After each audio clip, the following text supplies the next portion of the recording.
নমস্কার বন্ধুরা, আশা করি সবাই খুব ভালো আছো। আজ আমি শেয়ার করছি দুর্দান্ত স্বাদের নিরামিষ কচু শাক রেসিপি। জানি এই রেসিপিটি অনেকেই অনেকভাবে বানিয়ে নেয়। আমার শাশুড়ি মায়ের প্রতি শ্রদ্ধা রেখেই আজ আমি তোমাদের সঙ্গে এই রেসিপিটি শেয়ার করছি। এর আগেও ওনার শেখানো ইউনিক স্টাইলে মোচার ডালনা রেসিপি তোমাদের সঙ্গে শেয়ার করেছিলাম। সেটা তোমাদের কাছে অনেক ভালো লেগেছিল, সেজন্য অসংখ্য ধন্যবাদ। আশা করছি এই রেসিপিটিও খুব ভালো লাগবে। আমার শাশুড়ি মা ছিলেন বাঙাল, বাংলাদেশের ময়মনসিংহের মানুষ, আর সেই সূত্রে আমার কর্তাও কচু শাক খেতে খুব ভালোবাসে। এখানে দেখো বাজার থেকে এক আটি শোলা কচু নিয়ে এসছে।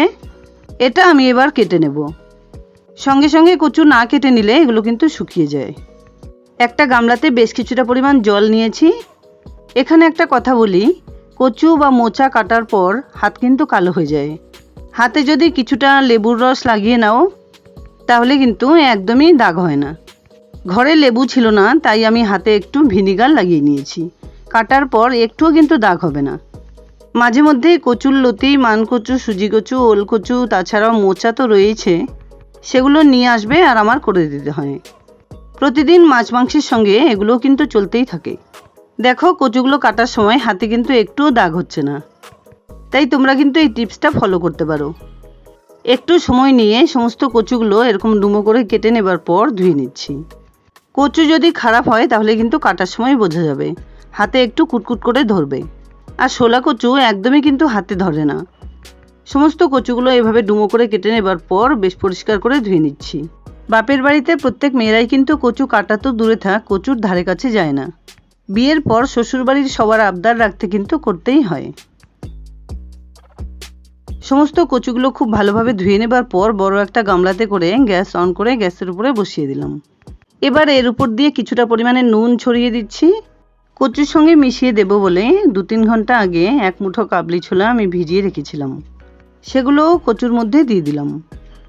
সেদ্ধ করার সময় যাতে পোড়া না লেগে যায় সেজন্য 1 গ্লাস পরিমাণ জল দিয়ে ঢেকে 5-7 মিনিট সেদ্ধ করে নিচ্ছি। এবার ঢাকনা খুলে একবার চেক করে নিচ্ছি। কচুগুলো কিন্তু খুব সুন্দরভাবে সেদ্ধ হয়েছে, তার সঙ্গে ছোলাগুলো সেদ্ধ হয়েছে। এমনিতেই ছোলাগুলো ভেজানো ছিল, তারপর আবার রান্নার সময় সেদ্ধ হবে। এগুলোকে এই অবস্থায় ঢেকে 5-6 মিনিট রেখে দিয়ে একটা মশলা বানিয়ে নিচ্ছি। এই মশলাটাই কিন্তু এই রেসিপির স্বাদ বাড়ানোর আসল রহস্য। একটা ছোট মিক্সিং গ্রাইন্ডারে তুলে নিলাম 2 টেবিল স্পুন মৌরি, সঙ্গে দিচ্ছি মিডিয়াম সাইজের 1 টুকরো আদা আর 7-8টা কাঁচা পাকা লাল লঙ্কা। হাফ কাপ পরিমাণ জল দিয়ে খুব সুন্দর একটা পেস্ট বানিয়ে নিচ্ছি। দেখো খুব সুন্দর একটা মিহি পেস্ট বানিয়ে নেওয়া হয়ে গেছে আমার। এবার এখানে একটা বাটিতে ছোট সাইজের যে সয়াবিনগুলো পাওয়া যায় তার থেকে 1 কাপ মতো সয়াবিন নিয়ে নিলাম। বেশ কিছুটা পরিমাণ গরম জল দিয়ে এগুলোকে 5-7 মিনিট ভিজিয়ে রেখে দিচ্ছি। 5 মিনিট পর দেখো এগুলো কেমন ভিজে নরম হয়ে গেছে। কচুগুলো সেদ্ধ করার পর ঢেকে রেখেছিলাম। এবার একটা ঝুড়িতে সমস্ত জলটাকে ছেঁকে বাদ দিয়ে দিচ্ছি। কচু থেকে সমস্ত এক্সট্রা জলটা যাতে বেরিয়ে যায় সেজন্য ঝুড়িটাকে একটু সাইড করে একটা হাতা ভেতরে সেট করে দিলাম। এবার আমি আসল রান্নায় চলে যাচ্ছি। গ্যাস অন করে একটা কড়াইতে দিয়ে দিলাম হাফ কাপ পরিমাণে সর্ষের তেল।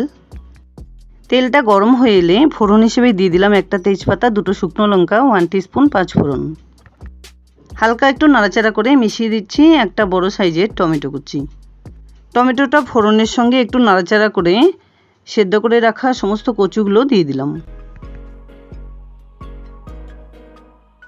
এবার এর সঙ্গে মিশিয়ে দিচ্ছি পরিমাণ মতো নুন আর 1 টিস্পুন হলুদ গুঁড়ো।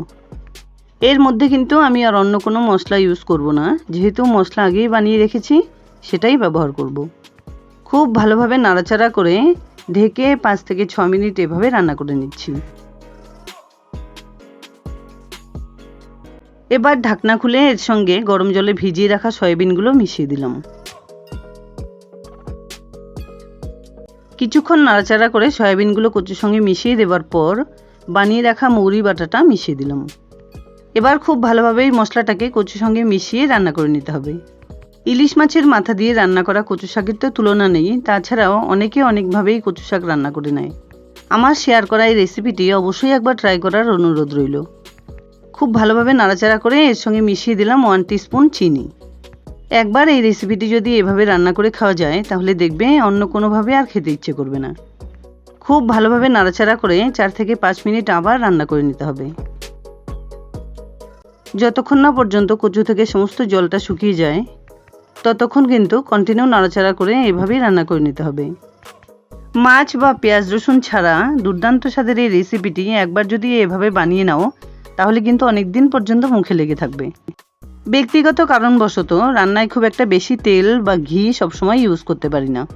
তোমাদের যদি মনে হয় যে কচুতে আর একটু পরিমাণে তেল দেওয়া দরকার তাহলে কিন্তু অবশ্যই দিয়ে দেবে।